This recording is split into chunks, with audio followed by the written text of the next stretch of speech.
Hello and welcome to Eden Live, where I am reading all of Eden by FREI live on Facebook and YouTube, with the recorded clips then making their way onto Instagram, IGTV. We have arrived at the third part of the Bournemouth and Boscombe Trilogy. This is the Bournemouth and Boscombe Trilogy.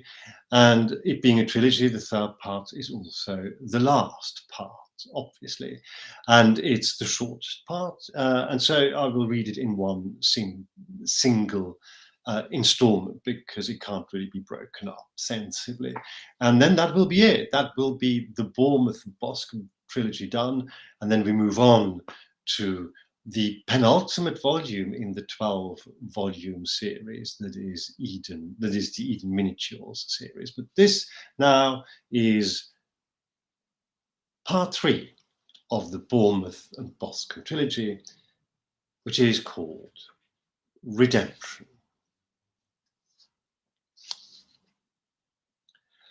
I forget about Bournemouth and Boscombe and dedicate myself to other matters, other places, other subjects, other themes. The world is a wondrous sphere, I am reminded, as I travel, as I learn. As I love, I meet new people, form new connections, find myself enthralled to new ideas and smitten by new beauty, new affections, new reciprocities, new inspirations, new experiences. Out of the blue, an email arrives in my inbox via my website, the kind of message that comes in the shape of a contact form. I get those now and then, though rarely. Seldom enough, in fact, for me to take note and to think, someone has gone to the trouble of writing to me. This one is more unusual still. It's a letter, not a note or an inquiry, not a compliment or a rebuke, not a proposition of a collaboration or a proposal for a project. As I read, my hopes and doubts coalesce into a balm of both comfort and pain. The pain that has been caused and that has not been forgiven, the comfort of sensing that forgiveness may, after all, be attained. It is not, however, for me to forgive. I have not been wronged, no more at any rate and no less than we all have by those who trespass, not against us personally, but against our understanding of what it is to be human and to be good. The two don't always go cheek by jowl, I know, but deep down, is it not the case that we would wish them to? We know when our sense of justice, of respect and compassion is offended, and the offence this letter speaks to is a grave one, truly, genuinely. The way this offence offends is not the kind that we hear expressed now so often when somebody faces an opinion they don't like or encounters an expression that is outdated, maybe even archaic. It is an offence that comes from a senseless act of destruction that ended and altered lives which had no reason and no need, and certainly no desire to be so altered, so ended. It is the offence of an irredeemable act of violence, a cruel and wanton incision into a community's whole existence. The letter offers a kind of reconciliation. It is written in a direct, unembellished style, though carefully worded and a little formal.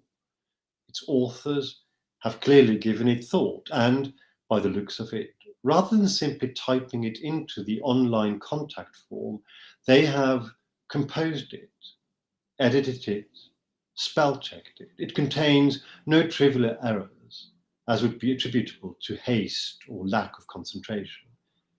It is purposely positioned to be read and absorbed, not fired off as a quick response.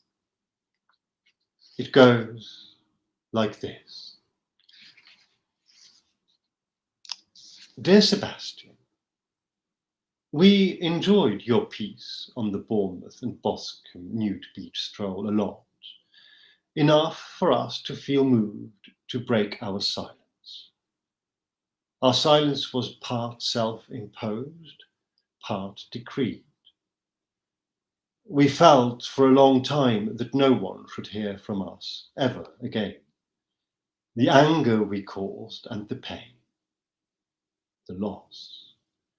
We don't talk about it ever, and we don't like to write about it either.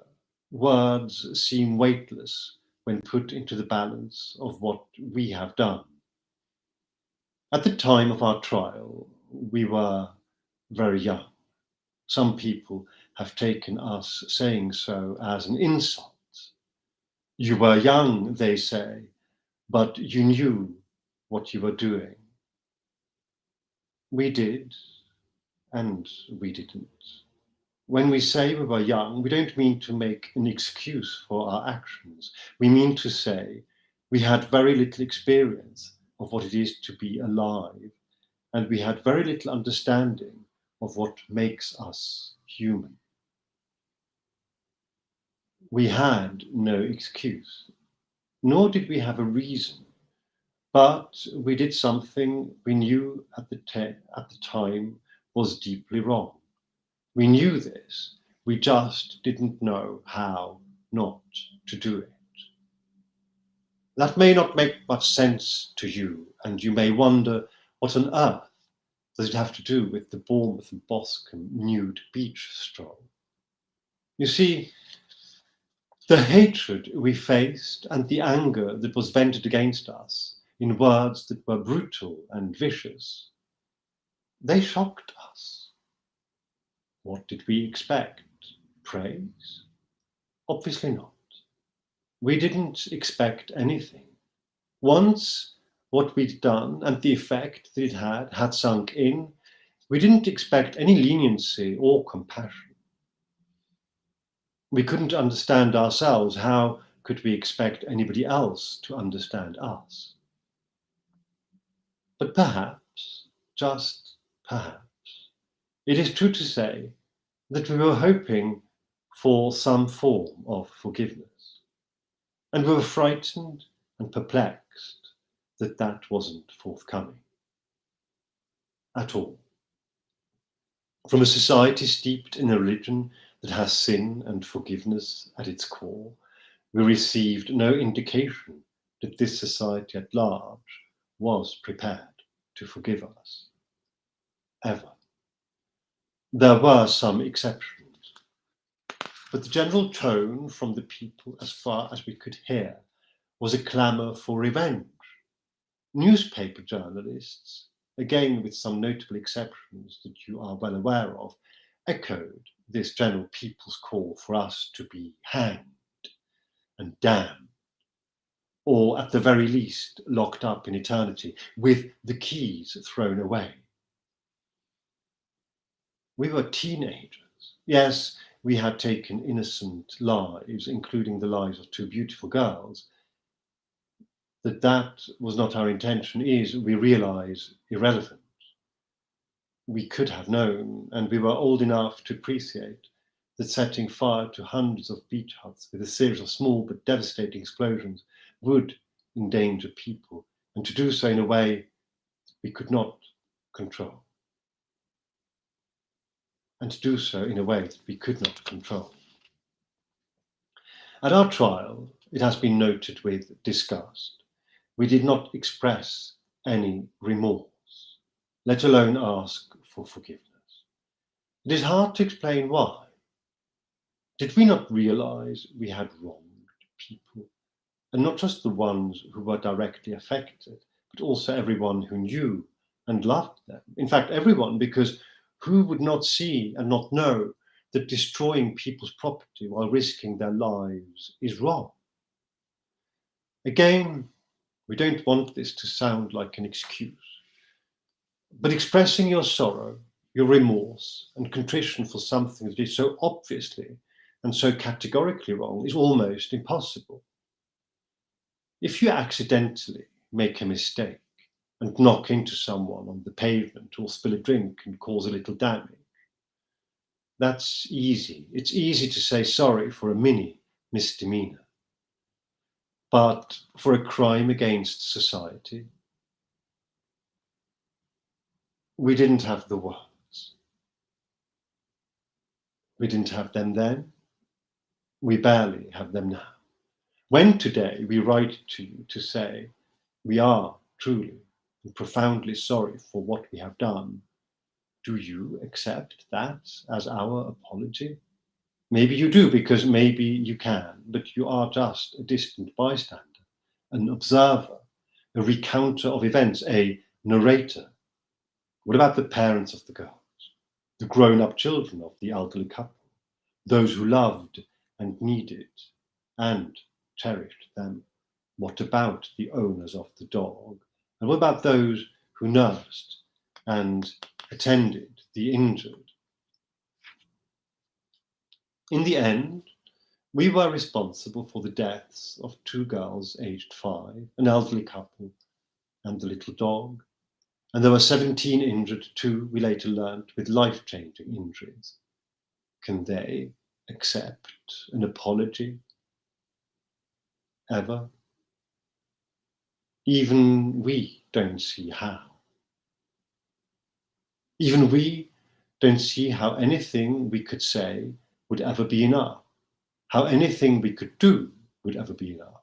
We are unable to atone for our crime because the crime was so futile, so pointless, so deliberate, and yet so random.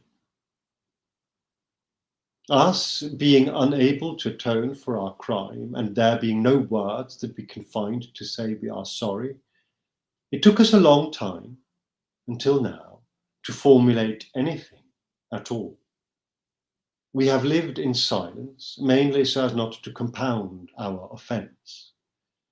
We'd been separated at our arrest and were kept apart for a while after sentencing.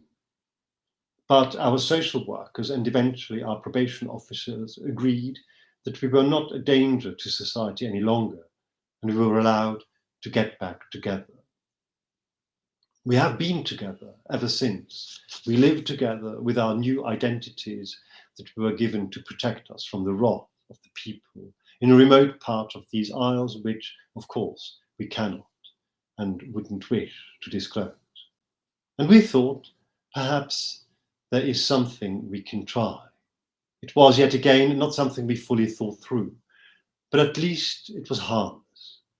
And we had to break the terms of our parole, but we'd been out of prison for a few years by then, and we thought perhaps this is not going to redeem us, and it certainly isn't going to make things good for those whom we'd wronged, but perhaps we can almost run this as a test. We will either be caught and found out, and probably, so we felt, torn to pieces on the spot, or we will get away with it, and that will be that. The world we will then accept has found a way to allow us to be now. We are, after all, now completely ordinary. Really. We both have jobs in our local community. Nobody knows who we are, and they like us. We are the kindly, now soon to be middle-aged couple who shop at Waitrose together and go for walks. We admit it. We enjoy our lives. That alone, we also understand, will to many people be outrageous. It is unfair, unjust, even. We have done time in prison. We have undergone many hours of therapy with our workers. We have cost the taxpayer hundreds of thousands of pounds, and we are happy. We are not light of heart or full of joy. That will never be possible. We are too conscious and too conscientious for that ever to be the case. The burden of our past and our offence will rest on our shoulders forever. But we are content. We are content that we have found a way now of being good citizens and of contributing to our community without fuss. It is not atonement so much as it is a rational way of handling the day-to-day reality of being alive after all. Was it worth sparing us? Or would the world have turned into a better place if we'd been done away with? We can't answer that question objectively, we're too close to ourselves.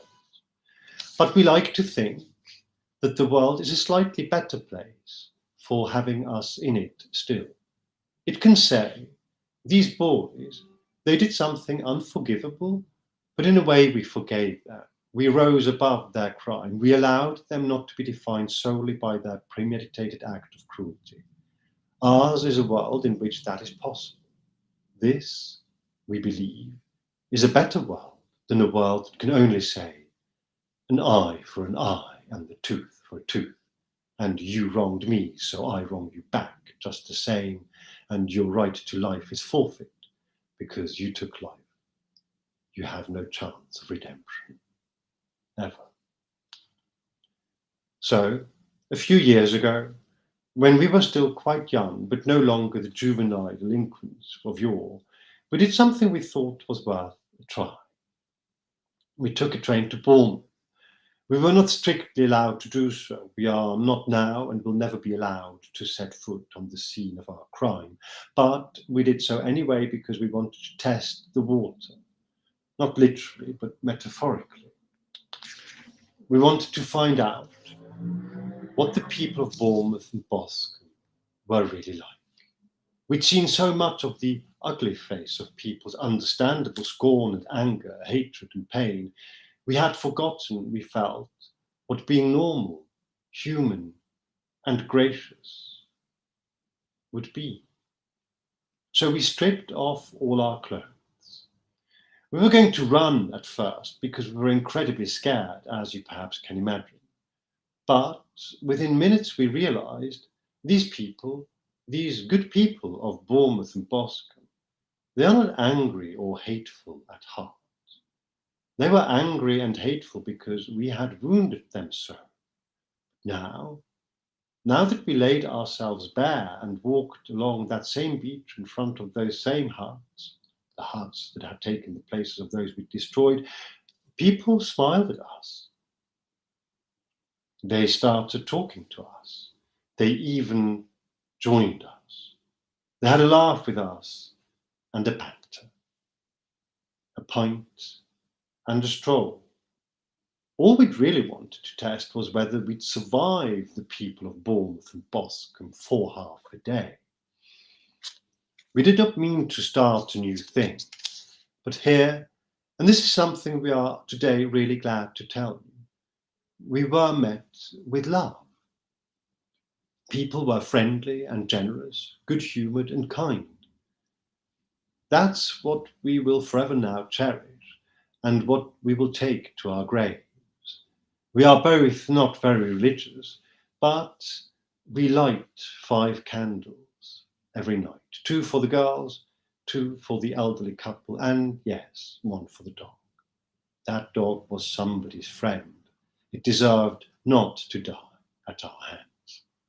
And while until a few years ago, that moment in the evening of honouring and remembering them was mainly filled with remorse and sorrow, since we went on our beach stroll in Bournemouth and Boscombe in the nude, it is filled now also with love. The love these people gave us, those same people whom we had so badly abused and who had therefore so understandably hated us so, sustains us today. We are grateful for it, and we appreciate it, and we love you all back. We take no credit for having invented the Bournemouth and Boscombe nude beach stroll. If the people of Bournemouth and Boscombe didn't have it in them to do this every year, it would not have caught on. The fact that it did, and that it now attracts visitors from all over the world, has nothing to do with us. Nobody even knows about us. It has everything and only to do with the people who make it happen each year, the people of Bournemouth and Boscombe. They own it, and for as long as they want it, they may keep and enjoy it. So should we even tell you about us if we don't matter at all? We thought long and hard about this, and many times before we sent this letter to you decided against it. But there was something about your piece that convinced us in the end that the truth, even though it is painful and maybe unwelcome, still forms part of the picture. And the picture is only truthful if, in the end, at some point, when it is ready to be so, it can be rendered complete. The colours, the layers, the light, and the shade. And so we commend this letter to you to do with as you see fit, but we thank you for having prompted us now to write it. Yours humbly, Andrew and George. I'm struck by the fact that they're signing it Andrew and George. Was not Andy, the junior partner, drawn into the maelstrom of cataclysm by the older, more devious George? Maybe time has levelled their relationship as it levels everything. And in all seriousness, does it matter? By sending me their letter, they have given me two options only: to either be the keeper of their secret or to be the agent of their revelation. It is a simple choice to make. I cannot be the keeper of a secret that was volunteered to me as a revelation. And as I believe in redemption and in catharsis as a step towards it, I opt to let this stand now, here, as it is. In my universe, hatred to love is as darkness to light. One may not exist without the other, but there is no question ever of which yields to which. Love conquers all.